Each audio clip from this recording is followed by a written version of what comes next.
So, hey friends, finally I have found some time to make this video. This video is going to be very special to me and to everyone who might be in the same place I used to be a couple of years ago. You may know me from this channel as a young nerdy doctor who spends most of her time at work and on studying. And this is true, this is a big part of who I am. You may also guess that I don't come originally from Germany. I mentioned in some of my previous videos which country I originally come from, which is Syria.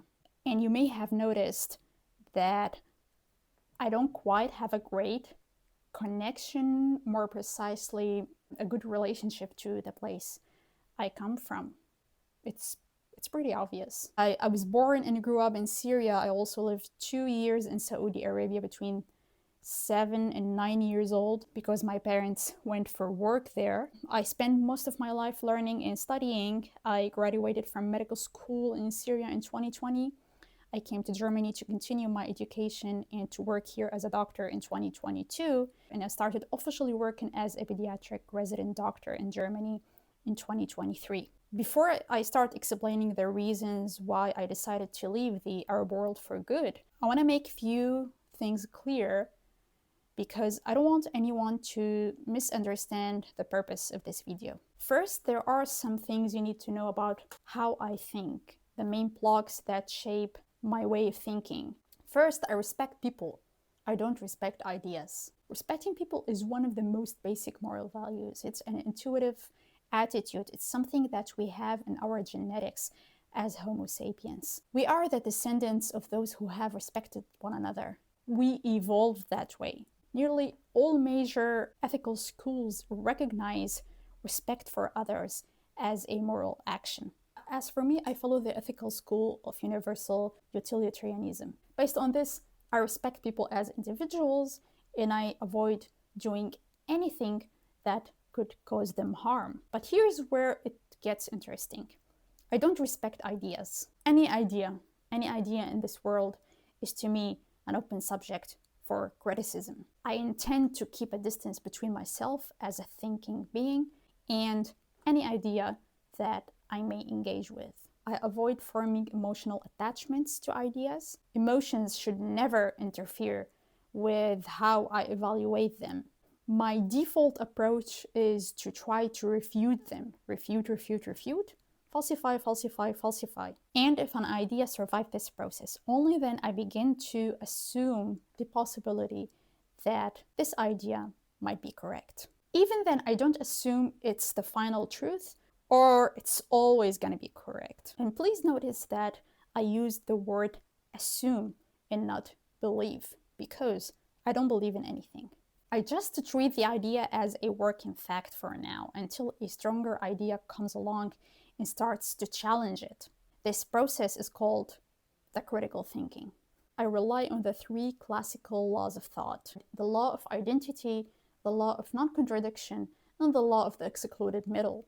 Unfortunately, this is something I find almost completely absent in the collective mindset in the Arab world, and that more than anything else is why I decided to leave. Because all other reasons in one way or another are consequences of this fundamental absence, the absence of the critical and rational thinking in the Arab world. Second, I don't allow myself to become ideologized.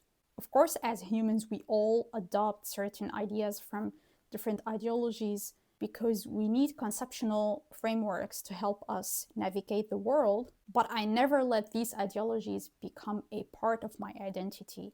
I avoid developing any kind of attachments, mental, emotional, conceptual attachments to any system of ideas. So for example, if someone comes to me and says, universal utilitarianism is garbage, or science is crap because it always changes. Personally, I don't feel insulted.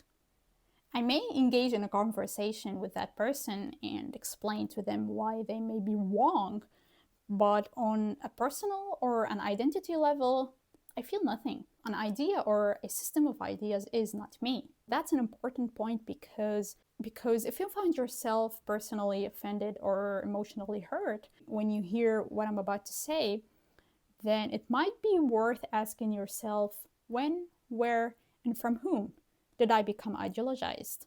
Because what I'm about to do in this video is a critical review against a specific system of thoughts, ideologies, and a collective pattern of behaviors that are to be found in the social mindset of the Arab world.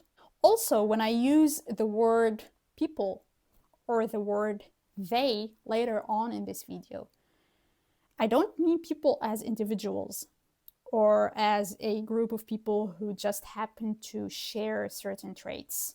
I'm referring to the collective thinking, the dominant social mindset that defines much of the public discourse in the Arab world. And I'm fully aware that not every single person in the Arab world think that way. There are probably thousands or maybe hundreds of thousands or maybe millions of people who have critical thinking and who are different. So please understand when I say people or they in this context, I'm referring or speaking about the social collective pattern, not about every single individual who just happened to be born in that region or raised in that culture. As I mentioned earlier, I come from Syria, which is a small country in the Middle East that has been in the global spotlight for almost 15 years now. Of course, the Syrian civil war has had a huge impact on me. It was one of the reasons that have pushed me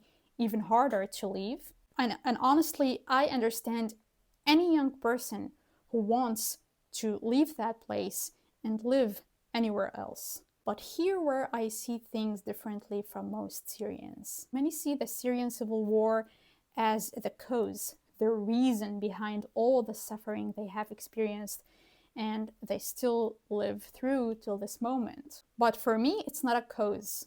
It looks like it, but in my view, it's actually a result, a consequence.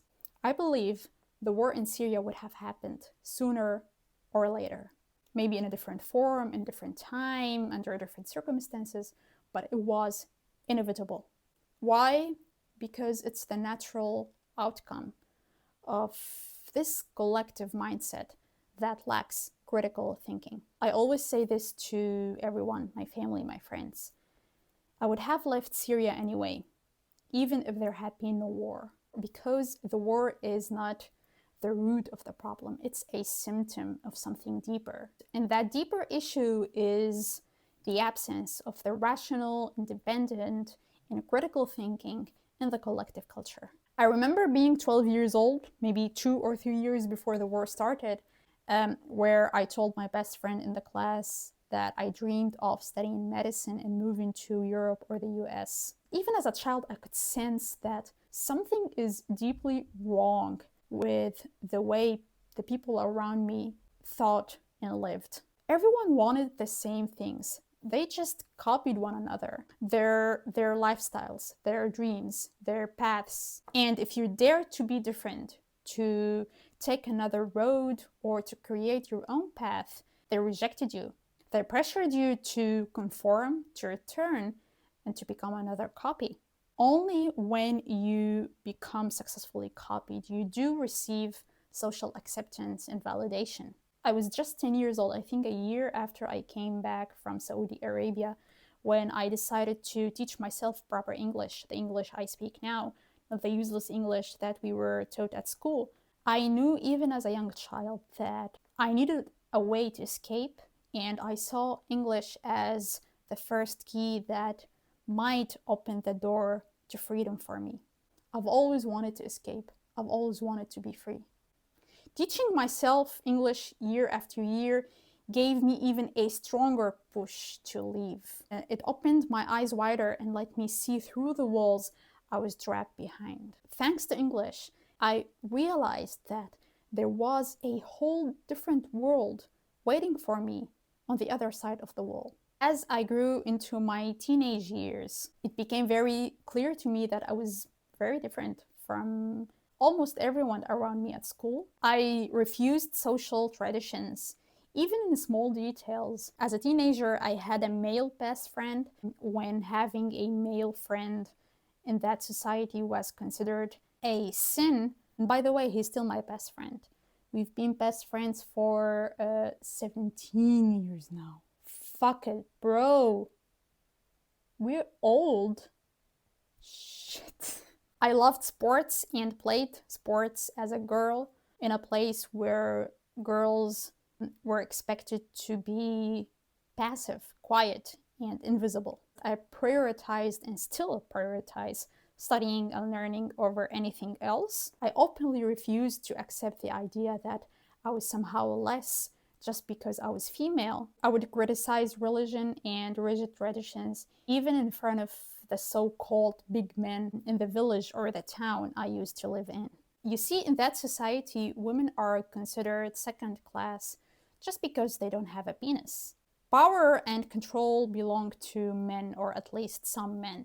And I was like, no, you don't get to control me just because you have a penis. It doesn't matter in that society how well educated or passionate a woman is. She's seen as having a main purpose: to get married and to become a baby factory. It doesn't matter how many dreams a woman has. It doesn't matter if she chooses to prioritize her work or her passion. If she doesn't want to get married at all or to have children, then something might be wrong with her. And no, it's not always physical force. Women don't have always to be dragged, like physically dragged into marriage. It happens, by the way, in some very conservative societies within the Arab world, but it doesn't have to be always physical force. Women in the Arab world are usually pressured psychologically and manipulated in a way to make them believe that they're worthless if they don't marry or reproduce. Marriage and reproduction in the Arab world are seen as holy obligations, not as choices. And no one seems to care whether someone else is mentally, psychologically, ideologically, economically prepared to raise a human being. It's never about whether the child is going to grow to be healthy psychologically, emotionally, culturally, and sometimes even physically. I'm very sorry to say that. I worked in Syria as a pediatric resident doctor for a couple months before I finally left. And oh my God, the things I had to see as a pediatric resident doctor I can't explain them. It's just something I couldn't believe it would ever exist. But this is another story I'm going to tell you about in another video, why I chose pediatrics and why I still stick to pediatrics as my favorite specialty. What matters the most is that you pass your royal, very precious genetic material to the next generation, the next victim of this social cycle. This toxic culture of reproduction in the Arab world is one of the reasons why I chose pediatric as a specialty. And I never changed it even after I came here to Germany. But I'm going to tell you this story in another video. And what I can say as a pediatrician, and I wish we have real statistics about this topic, but let's be honest, they do not exist and they will never exist. But I assume it's about 90% of the people I got to meet in the Arab world and who have children are not in any good state, psychologically, emotionally, educationally, intellectually, economically, are not in any good state to have children. These kids are going to be raised poorly and they will grow to create more victims, and the cycle goes on. I consider myself very, very lucky to have a family in the Arab world that gave me or surrounded me with a free space. They respected my free will to create my own path and to refuse to become another copy. They gave me a space where I can think freely, ask questions, and search for the answers. And I needed to know, what is the root of all of this? Where did it all start? Why is this society so backward? Why do they live just to eat and reproduce? This is where my search for answers began. I was between 16 and 17 years old. I turned to books. I started to read a lot of philosophy. Year after year, my thinking changed. I grew. I started to accept the fact that I was different from the societies that I was born into. And instead of hiding it, I started to feed this difference. I wanted to be even more different. I refused to be a copy. I refused any power imposed on me. I refused and still refuse any ideologies, any belongings, any identities that are handed to me by birth. I began to shape my own identity. I questioned every role society tried to impose on me, and I went looking for what was uniquely mine. The first doorway I walked through in philosophy was the philosophy of ethics. Studying ethics made me, on an ethical and a social level, understand why I was different. I understood that what's so-called ethics in that society were nothing but premature social values, more about belonging to the group, controlling the individual, and suppressing one's free will, to show obedience and to make sure no one shows any sign of unbelonging. This is where I started to clash with the main principles, the fundamentals of that society, and started to pick up the pieces of my identity. For me, one's identity is something you choose. It's not something you inherit at birth. It's not something you're forced to live with forever. My identity is not the place I was born into, not a society, not a group, and not a religion. I trained myself to learn how to build my own identity and to choose what I think works best for me. I learned to change, to accept the good of every culture, and to throw the bad things away. Do I think every single aspect of the Syrian culture is crap? Absolutely not. There are so many things I love in the Syrian culture, and I still carry with me here in Germany. Food, music, mate. I drink this. This is my favorite drink, and I drink this every single day, even at work in Germany. These are good things, good sides of the Syrian culture that I still love and I still carry with me. I developed a skill to choose the good things in every culture, to accept them, and got the courage to criticize the things that I find bad. Talking about the Syrian culture while drinking mate is crazy, man. But I didn't say, like, be aware, I didn't say I'm gonna criticize the Syrian culture. I said I'm gonna criticize the Arabic culture. It's really different. This process, the process of building my own identity, took me a lot of time and costed me a lot of energy, a lot of change. If you put me right next to a typical clone, let's bring a clone. Do I have a clone here? Deku is gonna be my clone. If you put me right next to a typical clone of the society, someone who belongs to it, someone who belongs to this collective mindset, you're gonna be mind blown by the fact that the clone is literally the same throughout the years. Literally the same. Not even a single change. The same beliefs, the same dreams, the same identity, the same person. On the other hand, I have changed a lot, and I'm very proud to say it. I change with the passing of time, and I will keep changing till the last day of my life. This changing is something I really appreciate, and something that I proudly say that it separates me from the Arab society. So when someone asks me, how would you define yourself now? Who are you? What is your recent identity? I would say, my name is Hazar. I'm a doctor. I read a lot of philosophy. I don't assume that there is an absolute truth about our world. I assume that knowledge is the best way to describe our reality, and science is the best knowledge we humans have created to study this reality. I don't believe in anything. I don't have any beliefs. I have logical assumptions and scientific facts. I follow logic. I think a lot, and I search for freedom. And I love anime. and I will never forget this. And this is the only thing that I'm not gonna change. This is the only thing that I am very conservative about. Anyway, an Attack on Titan. Freedom. That's how I would define myself for now.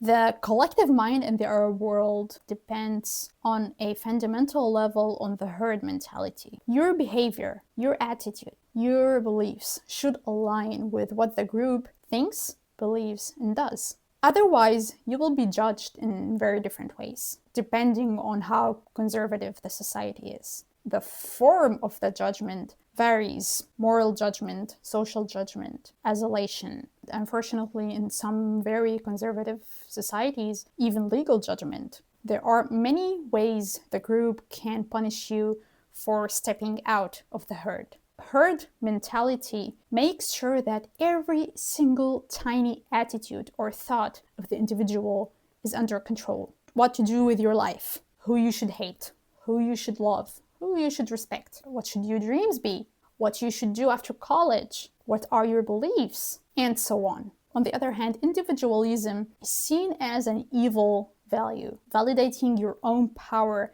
and choosing your own path, knowing your individual rights and asking for them. This is treated as an outside value that someone is trying to push onto the society. And here comes the conspiracy theories as usual. If you want to understand this herd mentality and this hatred against individualism, you need to understand the historical structure of the Arab society, which is still, till this day, built on the tribal tendency. A person is a shadow of the tribe. And of course, there is religion, which is used as a tool to feed this tribal tendency, to suppress the individual voice and to control the shadows. Tribes and superstitions. This is the past of that region. And I'm very sad to say it's also its present, and I hope it's not its future. As you can guess, I am an individualist. As an individualist, it was really hard to live in the Arab world. You have to let a lot of things behind. Social approval, social satisfaction. You're always afraid of being rejected. You are going to be rejected. So if you're scared, if you have fear, then you're not ready to leave the herd yet. You have to let go of fear. Fear is the first enemy of freedom. In 2020, after a long journey of searching, I officially let go of religious thinking and became irreligious. I told my friends and my family, and I started to openly criticize religion at every occasion. In 2020, I officially let go of fear and of social praise. I mark the year 2020 as the year I officially left the herd and started walking on my own path, at least on a mental level. All I wanted back then is to be physically free, and that meant to leave the land forever. And so I did in the year 2022. The difference you feel between the Arab society and the Western society as an individualist is something I can hardly explain. I could scream about how amazing it is that your individual own choices matter more than anything else here, and that no one gets to stick their nose in your personal choices. To be you, to be responsible, this is the real strength. As I said, I am irreligious. I am an atheist, to be more specific, but irreligious is the broader, the more important description I like to use when I talk about this topic. Irreligion is the general group of thoughts, ideas, philosophies that assume religion is something humans have created for many different reasons. First, religion was a tool ancient Homo sapiens used in order to interpret natural phenomena. And then it evolved to be a set of rituals the tribe practiced in order to create relationships, to strengthen its connections, to show loyalty. And later on in history, especially with the emergence of the Abrahamic religions, religion evolved to become a political practice. If you want to read more, to know more about this topic, I really recommend this book, Sapiens, by Professor Yuval Noah Harari, And this book gives you an amazing review about the history of the humankind. So yeah, this is an amazing book. I really recommend it. Under a religion, you have different schools. You have atheism, agnosticism, apatism, deism. So for me, it doesn't really matter that I am an atheist. What matters to me the most is that I am irreligious. And of course, I see religion and religious thinking in general as the main and the biggest problem in the Arab world, and one of the big reasons why I am here now. The most precious value for me is my own freedom. Freedom to me is the power to receive different ideas, to let those ideas clash, and to choose the ones that work best for me and for humanity through my own power, without the influence of other people forcing their will on me. Of course, you need an ethical system to organize and to filter these ideas. For example, I can't choose to steal someone's money or to harm someone, because I am still a part of a bigger system, humanity, and I have to choose what works best for all of us as a connected whole. My ethical system, as I said, or the ethical system I follow, is universal utilitarianism. What makes me commit to this ethical system are rules able to change, of course, and here comes the role of science. So again, the power to let ideas clash and choose the best idea, which is freedom for me, does not mean to choose what works best for me, but may harm others. The will to power is a tool to understand yourself, to understand others, and to find the best way to live together. In Arabic society, you are expected to obey the father figures in the family, the small family, the big family, the tribe, village, the town, the city, and so on. The Arab society is a patriarchal society. The father in the family is seen as the god of the family.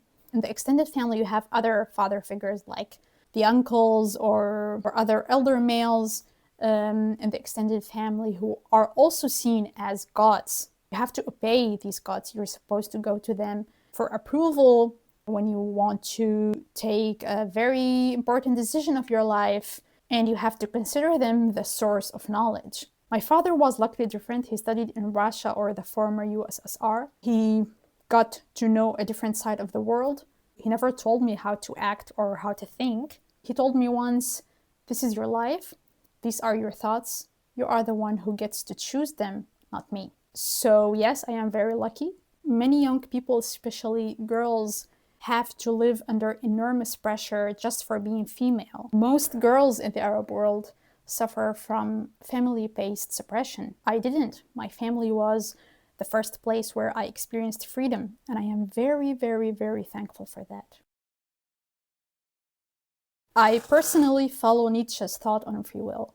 I do think free will is a delusion, and we have to pretend it's real in a pragmatic way. Your genetics, your environment, your space, your time, all of these are factors that influence your decisions and your actions. So no, I don't think there is such a thing as the free will as an existential truth, but I see it as an illusion we need in order to build systems, to create laws, to take responsibility, and to create meaningful relationships.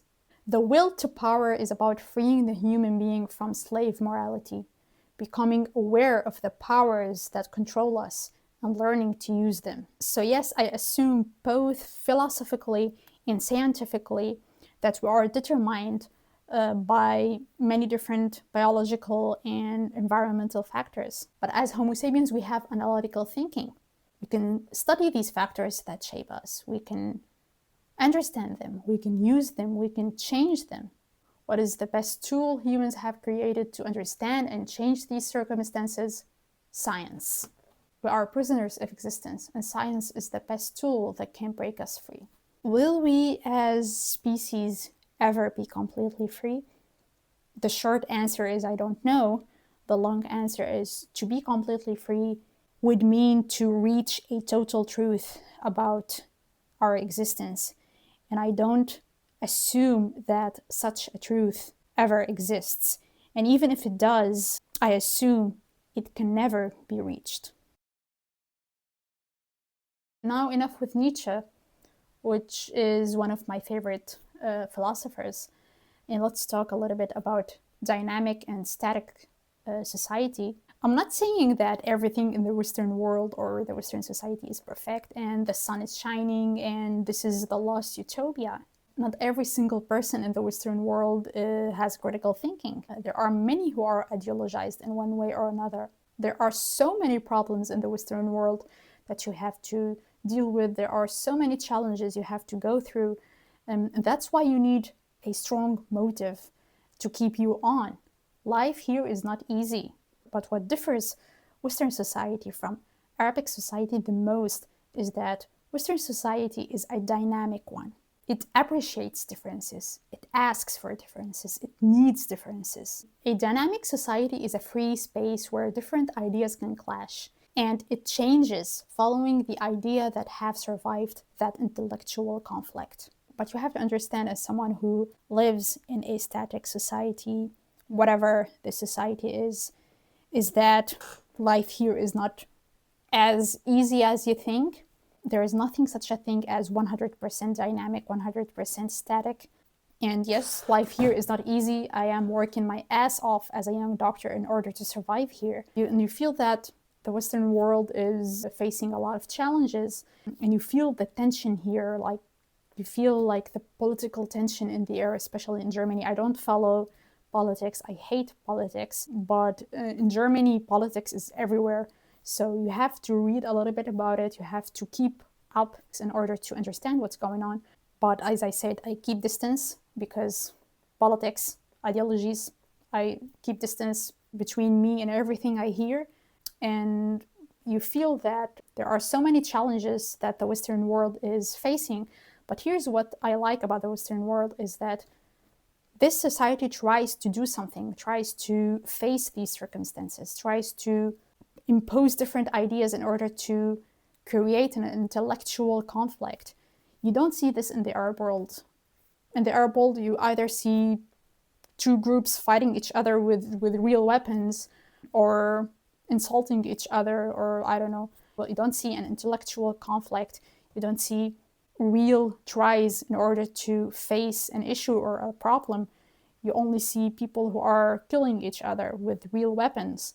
And again, I had to go through a lot of things in order to be here. I had to let so many things go. You've got to let fear go. You've got to let the feeling, the need of belonging to a group go, the need of social satisfaction. The price of freedom is high and you have to pay it if you want to be free. And I'm very happy that I chose what works best for me. And again, I have to say this very clearly. There are so many things I love and appreciate about the Syrian culture, and I still carry so many Syrian traits within me. I still cook Syrian food. I still drink mate. I still speak with a very strong Syrian dialect when I speak Arabic. I still have this huge urge to meet people, to be friendly with people, to be generous. I truly believe, and this is very sad to say, that Syria is a victim of this collective mindset, the tribal way of thinking that has taken over the land more than 1,000 years ago, and the land has been lost ever since. Like I said before, the civil war in Syria would have happened sooner or later. It's not the reason, it's the result. So that was the story behind why I left. Thanks a lot for watching.